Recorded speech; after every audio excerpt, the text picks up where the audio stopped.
This is it guys, a very nice project no sa crypto, pinakabago guys, update no.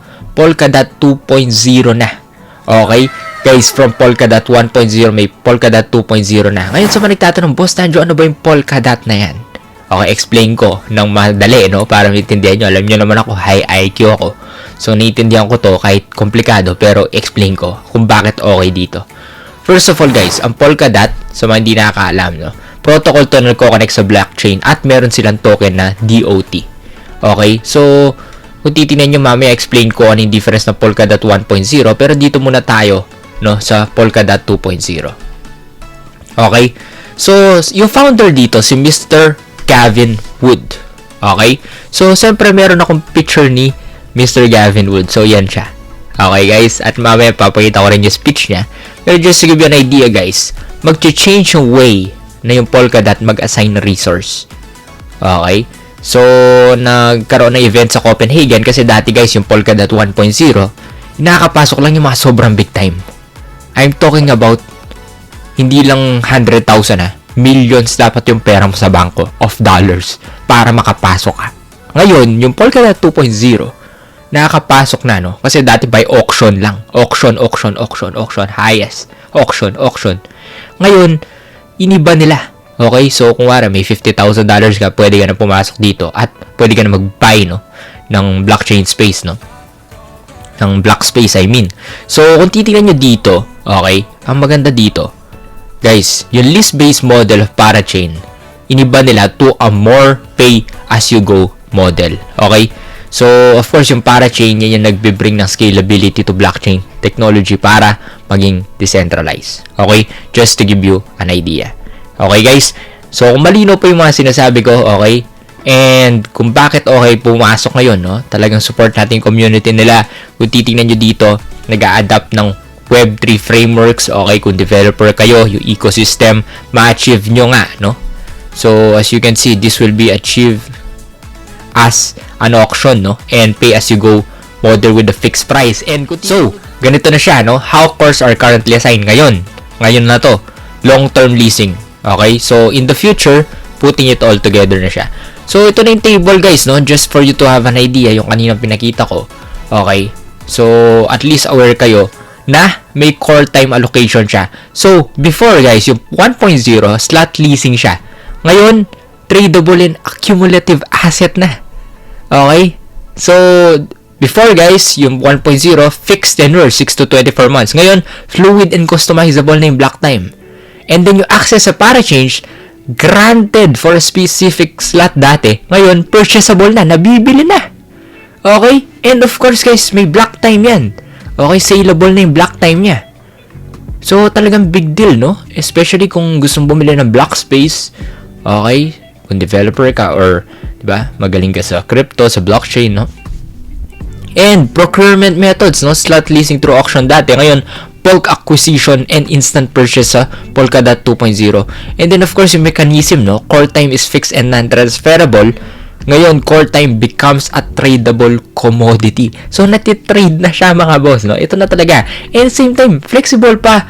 Okay? So, dati, limited flexibility. Okay? Kasi nga, alam nyo naman, hindi naman lahat may pera. Sino ba yung ganong kayaman, di ba? Konti lang mayaman na mayaman talaga, guys. Pero, ngayon, enhanced flexibility with customizable use. Ngayon, no?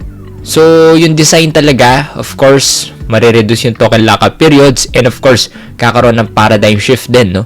And yung Polkadot, mas more accessible and affordable for developer siya, fostering innovation in the Web3 ecosystem. Ito talaga yung pinaka-pinopromote niya. Kasi nga, ma-increase yung liquidity ng DOT tokens na marireduce nga yung token lockup periods.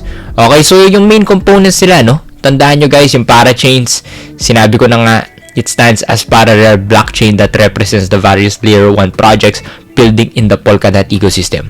Okay? And just to give you an idea, no? Na alam nyo naman, layer 0 blockchain, no? Nag-empower yan sa mga infrastructure. And of course, guys, pwede kayong gumawa ng own blockchains using layer 0 blockchain, no?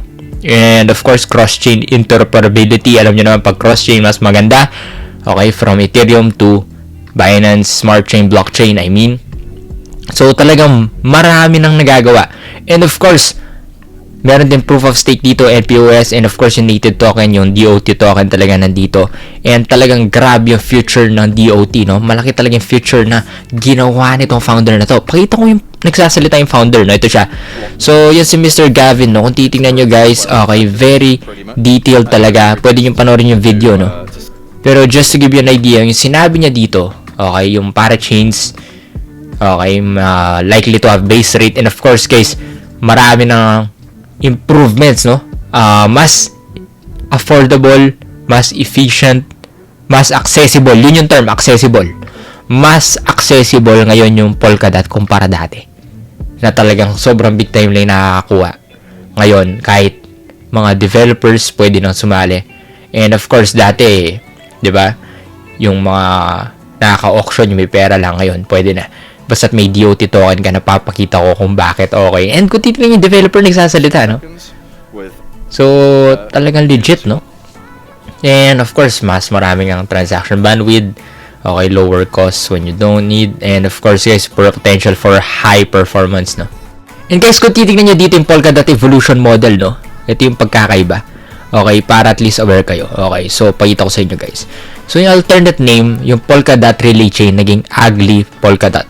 Then, network sharing infrastructure, of course, naging turning into block space of apps. So, yung block space, guys, sa mga hindi nakakalam, sa blockchain kasi, merong mga limited slots dyan, no? So, kailangan merong ma-fill up yung blocks, no? So, dyan na papasok yung Polkadot 2.0. And of course, guys, connecting of chain into parachains, yung sinabi ko nga kanina. Then, of course, sa 2.0, centric of various system chains and parachains na yan. 50 cores, CPU, yung number ng supercomputers nila. Ngayon, 500 to 1,000 cores. And then, yung parachain auction model, revenue model, naging care rentals. Yung centric target nila, multiple parachains, naging application-centric na hosting app. So, kung titingnan nyo yung auctions kaya, guys, titingnan nyo sa parachains info, ilan ba yung nag-auction? 5 lang. Imagine nyo yan, guys, 5. So, grabe talaga yung Polkadot, no? Reward per DOT, nandyan nakasulat yung token. So, talagang big potential tong DOT na to. Ako na mismo nagsasabi, very nice talaga. Laki improvement ng Polkadot 2.0, guys. So, abangan natin yung future updates. Okay. Danjo Capital Master, the NFT King. Na-explain ko sana ng okay. So, guys, what are you waiting for? Join on all their social media, guys. Very nice project.